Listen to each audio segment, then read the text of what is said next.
Good evening दोस्तों। हम लोग जो है मैनेजमेंट स्टार्ट करने जा रहे हैं। उससे पहले कुछ जनरल डिस्कशन।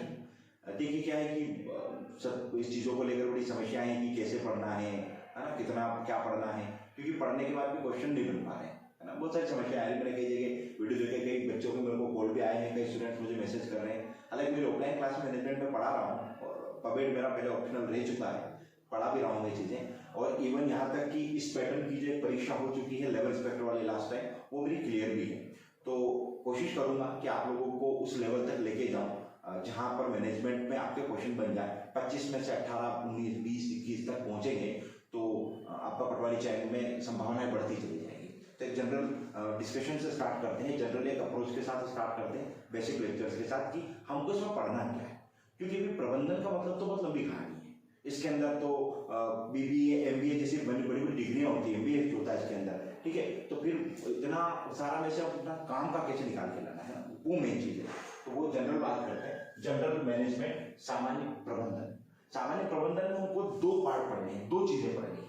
प्रीवियस ईयर के क्वेश्चन उठा लो, ठीक है। प्रीवियस ईयर की जितने पेपर्स हैं उनको आप देखते चलो तो आपको ये चीज समझ में आएगी कि यहाँ किस टाइप के क्वेश्चन बन सकते हैं, ठीक है। और क्या टॉपिक कवर करने जरूरी है। मार्केट में बुक्स बहुत सारी अवेलेबल है, इजी गोइंग है और आप इजीली देख सकते हो, लेकिन बुक्स पढ़ के काम नहीं हो रहा है। क्योंकि कई लोग ऐसे हैं जो खुद बीकॉम वाले हैं, BBA वाले हैं, उसके बाद उनको नहीं समझ में आ रही चीजें।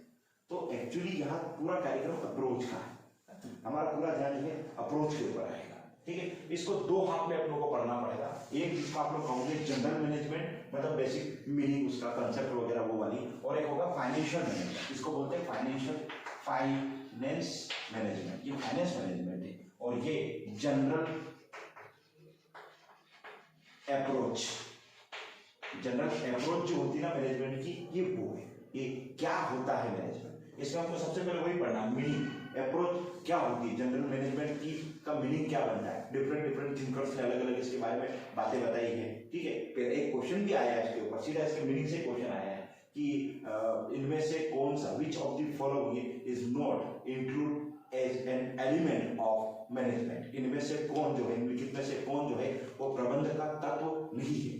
पहला ही हेडिंग से पहला क्वेश्चन एक बार आ चुका लेवल इंस्पेक्टर वाली एग्जाम में, अभी भी वही एग्जाम है, उसी में पटवारी इंक्लूड है। तो देखना, तो मीनिंग भाई मैनेजमेंट का मीनिंग क्या होता है, इसकी डेफिनेशन जो है, डेफिनेशन याद नहीं करना है, लेकिन जो डेफिनेशन है उसके अंदर जो कीवर्ड्स यूज हुए हैं, जो टेक्निकल टर्म यूज हुई है, वो टर्म बहुत काम की है। क्योंकि उन्हीं टर्म्स से क्वेश्चन आएंगे और उन्हीं टर्म्स से बेसिक बात है और उन्हीं टर्म्स से जो है वो समझने की चीज है। क्योंकि वो टर्म्स अगर आप लोगों को समझ में आ गया तो आप क्वेश्चंस को डील करना, थोड़ा सा इस बात का ध्यान रखना, ठीक है। तो मीनिंग आप लोगों को इसके अंदर देखना है कि मीनिंग क्या होता है मैनेजमेंट का, जनरल मीनिंग क्या होता है मैनेजमेंट का। दूसरा इसके कंसेप्ट है, ठीक है। अलग अलग टाइप की अप्रोच होती है मैनेजमेंट को करने की। एक ट्रेडिशनल अप्रोच है हेनरी फ्यूअर वाली, एक जो है वो ऐसी अप्रोच है जिसको आप लोग बीच में से, एक ऐसी अप्रोच है जिसको जो है वो साइंटिफिक अप्रोच बोला जाता है, जो फ्रेडरिक डब्ल्यू टेलर वाली अप्रोच जो है वो अपनों को देखनी। तो वो क्या अप्रोच होते हैं, उसमें क्या क्या कीवर्ड्स आए हैं, उनके क्या मीनिंग होते हैं, उनको कैसे एग्जीक्यूट करते हैं, कैसे मिनिमम इनपुट और मैक्सिमम आउटपुट पे जाते हैं, उनकी जो अप्रोचेस है वो अपनों को देखनी। वो कॉन्सेप्ट के अंदर आ जाएगा, सिद्धांत के अंदर आ जाएगा कि किस टाइप की थ्योरीज जो है वो मैनेजमेंट में यूज होती है। तो वही ट्रेडिशनल थ्योरी, वो फर्दर स्टडीज, फर्दर लेक्चर्स में हम डिस्कस करेंगे। डे बाय डे लेक्चर करते चलेंगे, लेक्चर 1, लेक्चर 2, और कोशिश रहेगी मेरी, मैं आप लोगों को अप्रोक्स 45 लेक्चर्स में ये पूरे टॉपिक कंप्लीट करवा दूं और 5 से 7 लेक्चर जो है अपन MCQ प्रैक्टिस के भी ले लें बीच बीच में। ऐसा नहीं कि पूरा सिलेबस करवा के MCQ प्रैक्टिस कराएंगे, नहीं, है ना। कोशिश तो यही है कि आपका लेक्चर होते जाए, जैसे टॉपिक हो जाएगा वैसे उसके साथ आपको जो है मैं मैनेजमेंट से उससे रिलेटेड सारे क्वेश्चन जो प्रीवियस ईयर में आए वो और जो बन सकते हैं वो उस पर MCQ प्रैक्टिस करेंगे। और यकीन मानिए आप जुड़िए मेरे साथ में, चैनल को सब्सक्राइब करें, ठीक है। कोर्स को डाउनलोड करें, जो ऐप है उसकी डिटेल आपको मैं लिंक में नीचे दे दूंगा, ऐप डाउनलोड करें, आपको ये सारे वीडियो वहां डिटेल में मिल जाएंगे। मैं इतना तो यकीन दिलाता हूं आप लोगों को कि आप थोड़े दिन कंटिन्यू करके पढ़ोगे ना, मैनेजमेंट आपका शानदार हो जाएगा। और एक चीज और बता दूं, पटवारी एग्जाम में ये 25 नंबर का सेगमेंट ही डिसाइड करेगा कि आप पटवारी बनोगे या जो एडीओ वगैरह की वैकेंसीज के अंदर ऐड हो गया ये उनमें जाओगे। ये मार्क्स बहुत मायने रखते हैं और कई बार तो सिलेक्शन से अंदर बाहर हो जाते हैं हम लोग, वो भी डिसाइड होता है इससे। ये 25 मार्क्स बहुत इंपॉर्टेंट है, 25 क्वेश्चन बहुत इंपॉर्टेंट है। ठीक है, तो वो थ्योरी की बात करें तो इसके अंदर बहुत सारी थ्योरीज हैं, वो थ्योरी में आप लोगों को पढ़ाऊंगा कि कैसे काम करती है। फैब्रिक की थ्योरी क्या है, फ्यूल की थ्योरी वगैरह, उनमें कंपैरिजन क्या है, वो डिफरेंस क्या है। देन वो एक क्वेश्चन आया था, मैंने बोला था आपको what is the element of management, प्रबंधन के तत्व बताओ, एलिमेंट ऑफ द मैनेजमेंट बताओ। तो एलिमेंट ऑफ मैनेजमेंट में पहला एलिमेंट होता है प्लानिंग। बिना प्लानिंग के कोई भी मैनेजमेंट पॉसिबल नहीं है। तो प्लानिंग होती क्या है, प्लानिंग के फीचर्स क्या होते हैं, प्लानिंग के बेनिफिट्स क्या है, एक अच्छी प्लानिंग के क्या क्या अप्रोचेस हो सकती है, वो इसमें डिस्कस करेंगे। प्लानिंग के बाद आता है organisation. Without organisation planning execute नहीं कर सकते आप, तो it is the part of execution, one of the part of the execution बोल सकते हैं आप लोग इसको। वो पढ़ना है, ऑर्गेनाइजेशन कैसे काम करता है, एक ऑर्गेनाइजेशन में क्या क्या कैरेक्टर्स होने चाहिए, एक ऑर्गेनाइजेशन को एग्जीक्यूट करने के लिए मैनेजर्स के पास क्या क्या अप्रोच होनी चाहिए, वो सारी चीजें इसके अंदर पढ़ेंगे। दूसरा आता है नियुक्ति, जिसको आप लोग स्टाफिंग बोल सकते हो, क्योंकि ऑर्गेनाइजेशन में किसको क्या काम देना है, किसको किस पोस्ट पे रखना है, किसको कैसे प्लानिंग ट्रेनिंग देनी है, किसको कैसे सिलेक्ट करके लाना है, इंटरव्यू करके लाना है, वो सारी चीजें स्टाफिंग के अंदर आ जाती है। और इसमें वो पूरी हायरार्की भी आती है कि सबसे ऊपर कौन रहेगा, उसको कौन मैनेज करेगा, उसके नीचे कौन काम करेगा, कर्मचारी कहाँ रहेगा। तो वो जो एक अप्रोच होती है ना कि ओनर और जो वर्कर्स के बीच की वो रिलेशनशिप सब स्टाफिंग के अंदर अपनों को देखनी पड़ेगी कैसे काम करती है। आफ्टर कंट्रोल एंड कोऑर्डिनेशन, नियंत्रण एवं समन्वय नाम का एक टॉपिक और इसके अंदर अपनों को जनरली पढ़ना होगा। तो ये अगर टॉपिक आप लोगों ने पढ़ लिए, कवर कर लिए, तो आपका जनरल मैनेजमेंट का जो बेसिक अप्रोच वाला पार्ट है, जिसको आप meaning of the general management कह रहे हैं, वो कवर हो जाएगा। ये श्योर है। लेकिन इससे काम नहीं हो रहा है, क्योंकि क्वेश्चन अगर आपने प्रीवियस ईयर के एनालिसिस किए होंगे और प्रीवियस ईयर के क्वेश्चन अगर आप लोगों ने देखे होंगे, तो उसके अंदर कई सारे क्वेश्चन इस टाइप के आए हैं, जैसे बजट, ये फाइनेंस मैनेजमेंट का, फाइनेंस जहाँ पैसों की बात होगी वो सारी चीजें फाइनेंस में आ गई। ठीक है, जनरली बजट से रिलेटेड क्वेश्चन उसके अंदर आए हैं। तो बजट कैसे बनता है, बजट का जो फॉर्मेशन होता है, वो बजट में जो टर्म्स यूज होती है, वो बजट की बेसिक अप्रोचेस क्या होती है, वो इसके अंदर इंक्लूड करेंगे।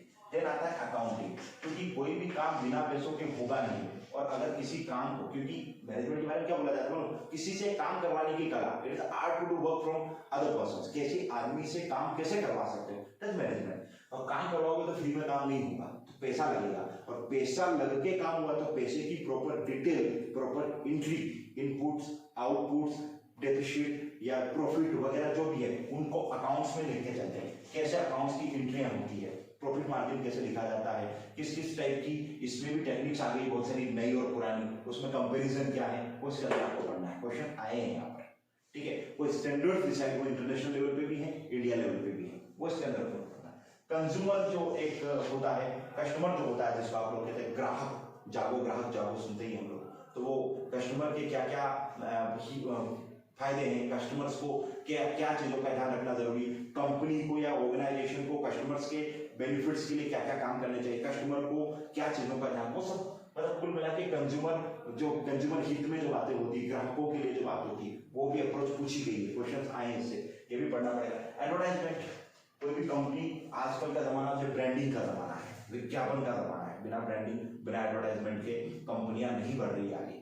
तो क्योंकि अपना प्रोडक्ट अगर लोगों के बीच में लोकप्रिय नहीं होगा, फेमस नहीं होगा, लोग यूज नहीं करेंगे, तो हम चाहे जितना सामान बना लें, वो बिकेगा नहीं तो किसको सैलरी दोगे, इकाई का मैनेजमेंट करोगे, कंपनी डूबी तो मैनेजमेंट ही नहीं हो रहा है। तो बात ही आप समझ लो, जो आज का जमाना जो ब्रांडिंग था, उस ब्रांडिंग के दौर में सभी ब्रांडिंग ही तो कर रहे हैं। आप देख लो, आपने कई सारे ऑनलाइन कोर्सेज ज्वाइन किए, आपने कई सारे ऑफलाइन कोर्सेज ज्वाइन किए, कहीं से तो देखा होगा। ये एक टाइप ऑफ ब्रांडिंग है, एक प्रकार का प्रचार है।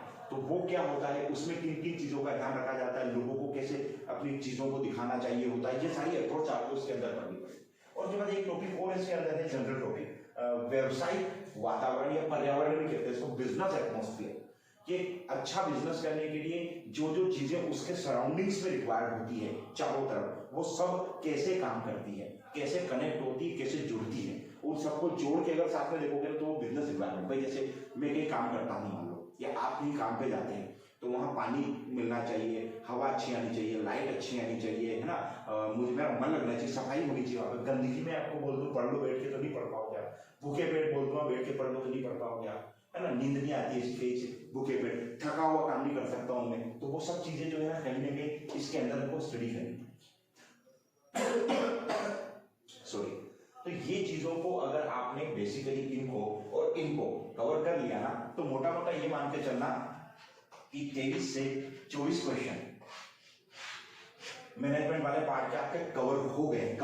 इसके बाद आप कितने सही करते हो ये तो आपकी मेहनत पे और आपकी प्रैक्टिस पे डिपेंड करेगा। लेकिन आप बोलोगे सर इसमें 25 क्यों नहीं बोले, 25 क्यों नहीं बोल रहा हूँ मैं, वो भी सुन लो। बेफालतू की ऐसी नकली बात मैं नहीं करता हूँ कि फाड़ के रख देंगे, उड़ा के रख देंगे, 25 में से 25 ले आएंगे। देखो ये फालतू की बात है, इसलिए फालतू की बात बोल रहा हूँ मैं। 25 नाम का वर्ड इसलिए यूज नहीं किया मैंने कि जिस एग्जाम में केवल सब्जेक्ट का नाम बता के छोड़ दिया गया हो, वहां ये नहीं बोला कि इसके अंदर क्या क्या पढ़ना है, तो कहां से क्वेश्चन आएगा कहां से नहीं आएगा आप इसको श्योर नहीं कर सकते।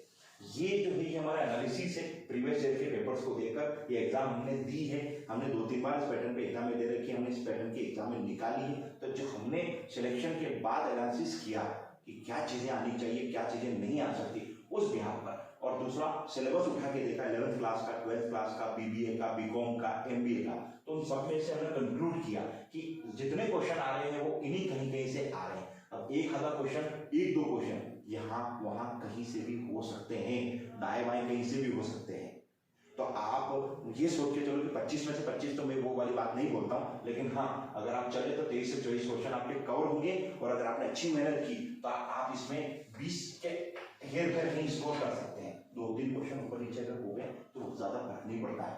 लेकिन ये नहीं कि आपके इसमें आई 10 नंबर नहीं है तो 10 पे तो काम नहीं बनेगा, 12 पे काम नहीं बनेगा, 15 पे थोड़ा बहुत काम बन सकता है, 18 पे अच्छा काम बनेगा, 20 पे शानदार काम बनेगा।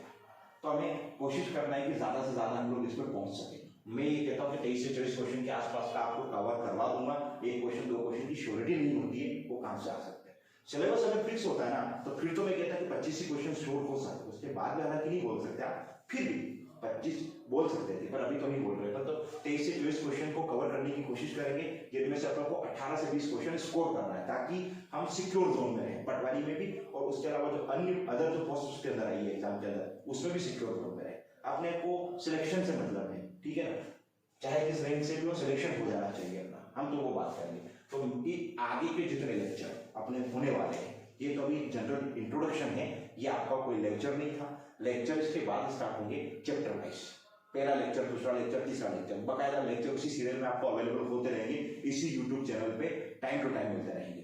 तो आप जुड़े रहें, बने रहें, इस यूट्यूब चैनल को फॉलो कर लें, ठीक है। लिंक नीचे सारी दी जा रही है आपको डिस्क्रिप्शन में, वो भी फॉलो करें और एक एक करके सारे चैप्टर्स को देखते चलें और उसके बाद एमसीक्यू लगाते चलें। 100% आप यकीन कीजिएगा कि आपके क्वेश्चंस भी बनेंगे और आपको मैनेजमेंट समझ में भी आएगा। तो वो जो डर है ना प्रबंधन को लेकर मन में कहीं वो आपको नहीं बचेगा, ये मेरी श्योरिटी है। तो बस लेकिन थोड़ा सा 3, 4, 5 लेक्चर तक वेट करना पड़ेगा। भाई आप सोचोगे भाई पहले लेक्चर में आज प्रबंधन पढ़ा दिया, आज मजा आ गया, 10 लेक्चर एक साथ देख लूं, नहीं। देखो आप 4 दिन की 5 दिन की रोटी एक साथ नहीं खा सकते ना, तो 10 दिन का खाना 10 दिन की पढ़ाई एक साथ नहीं होती ना, उसी प्रकार से एक साथ नहीं करना चाहिए। एक लेक्चर किया, 2 या 3 लेक्चर मैक्सिमम लिमिट है वो करें। दूसरा, इसमें कुछ लाइव सेशन भी लूंगा मैं, कुछ लाइव सेशन भी लूंगा जनरल डिस्कशन वाले। मैं ये सोच रहा हूँ इसके अंदर मैंने जो प्लानिंग की वो ये की कि ये जो एमसीक्यू प्रैक्टिस वाले सेशन होंगे ये सारे लाइव करते हैं, तो उसमें ज्यादा अच्छे से आपको काम बनेगा। और बाकी जो है वो वीडियो ऑन डिमांड वाले कॉन्सेप्ट पर चलेंगे कि टॉपिक वाइज मैं आपको पढ़ाता चलूंगा, वीडियो बनाता चलूंगा। मैं आपको एक नंबर दे दूंगा, जनरल नंबर, जिस पर आप मुझे मैसेज करके डाउट पूछ सकते हैं।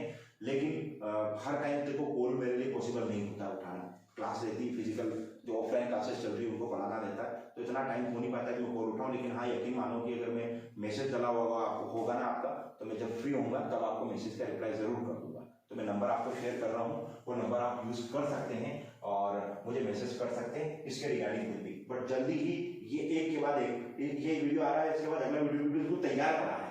आप तो बस इसको देखो और अपने दोस्तों को जो भी तैयारी कर रहे हैं उनको शेयर करो। रिस्पॉन्स अच्छा था, दूसरा वीडियो में तुरंत डाल दूंगा, मैंने वीडियो बना के तैयार कर दिया ऑलरेडी। तो आप तो बस केवल और केवल क्या करो कि इसको फोकस करो और लाइक करो, सब्सक्राइब करो, शेयर करो। ये व्हाट्सएप नंबर है, ठीक है। अध्ययनशाला नाम है इंस्टीट्यूट का।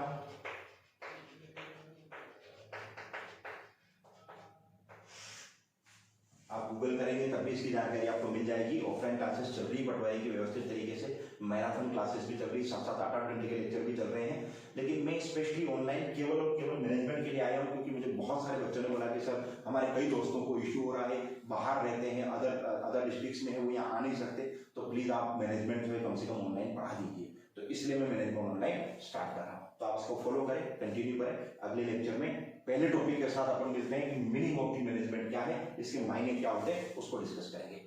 तो कल मिलते हैं। इंस्टीट्यूट का नाम मैं आपको बता चुका हूँ, अध्ययनशाला। मैं व्हाट्सएप नंबर आप लोगों को शेयर कर चुका हूँ। एप्लीकेशन भी यही इसी नाम से अवेलेबल होगा। मैं इसकी लिंक वगैरह आप लोगों को नीचे डिटेल में दे दूंगा। इसके अलावा डिटेल में लेक्चर की प्लेलिस्ट पूरी अवेलेबल होगी कि कौन सा लेक्चर कब कैसे कहाँ क्या अवेलेबल होगा, आपको वो पूरी प्लेलिस्ट मिल जाएगी। इसके अलावा टेलीग्राम चैनल मेरे पर्सनल नाम से आपको मिल जाएगा। पूरा नाम मेरा कृष्णपाल सिंह पंवार है, लेकिन इन शॉर्ट उसको मैंने केपी सर नाम से बनाया है। इजी, आपको इजीली अवेलेबल हो जाएगा। केपी सर नाम से टेलीग्राम चैनल भी मिलेगा आपको, और केपी सर नाम से यूट्यूब चैनल भी मिलेगा। वहाँ पर ये सारी वीडियो प्लेलिस्ट और सब कुछ है, उसकी डिटेल आपको जो है नीचे दी गई है। तो आप इसको फॉलो करें। ऐप के बारे में डिटेल में आपको आगे फर्दर बताता रहूंगा जब जैसे जरूरत है।